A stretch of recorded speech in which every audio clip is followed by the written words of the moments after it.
The holy temple in man. Do you know, writes the Apostle Paul, that you are God's temple and that God's Spirit dwells in you? 1 Corinthians 3:16. He has received revelation in likening man to the temple. As God formerly dwelt in the temple, so the Holy Spirit indwells man today. By comparing him to the temple, we can see how the tripartite elements of man are distinctly manifested. We know the temple is divided into three parts. The first is the outer court, which is seen by all and visited by all. All external worship is offered here. Going further in is the holy place, into which only the priests can enter, and where they present oil, incense, and bread to God. They are quite near to God, yet not the nearest, for they are still outside the veil and therefore unable to stand before his very presence. God dwells deepest within, in the Holy of Holies, where darkness is overshadowed by brilliant light, and into which no man can enter. Though the high priest does enter in once annually, it nonetheless indicates that before the veil is rent, there can be no man in the Holy of Holies. Man is God's temple also, and he too has three parts. The body is like the outer court, occupying an external position with its life visible to all. Here man ought to obey every commandment of God. Here God's Son served as a substitute and died for mankind. Inside is man's soul, which constitutes the inner life of man and which embraces man's emotion, volition, and mind.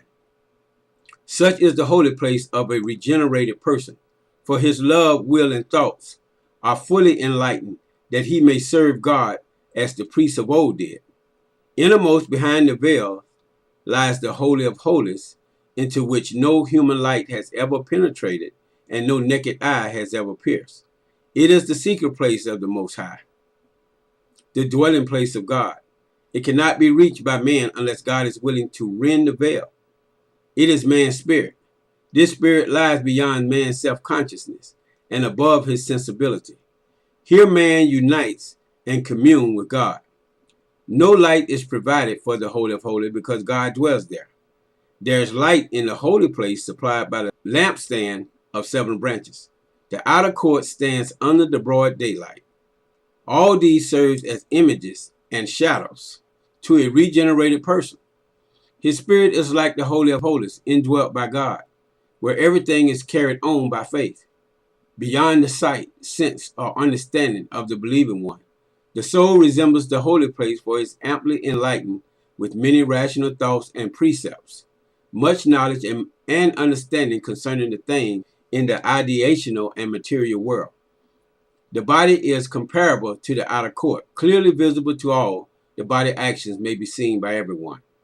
The order which God presents to us is unmistakable. Your spirit and soul and body. 1 Thessalonians 5:23. It is not soul and spirit and body, nor is it body and soul and spirit. The spirit is the preeminent part, hence it is mentioned first. The body is the lowest and therefore last mentioned. The soul stands between, so is mentioned between. Having now seen God's order, we can appreciate the wisdom of the Bible in likening man to a temple. We can recognize the perfect harmony which exists between the temple and man in respect to both order and value. Temple service moves according to the revelation in the Holy of Holies. All activities in the holy place and in the outer court are regulated by the presence of God in the holiest place. This is the most sacred spot, the place upon which the 4 corners of the temple converge and rest. It may seem to us that nothing is done in the holiest because it is pitch dark.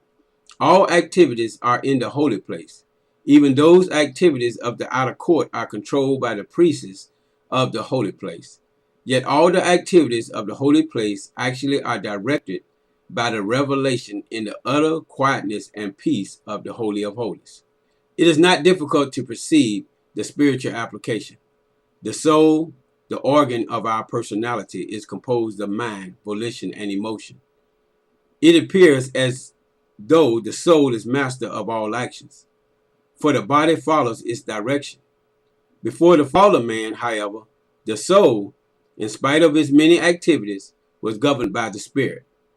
And this is the order God still wants. First the spirit, then the soul, and lastly the body.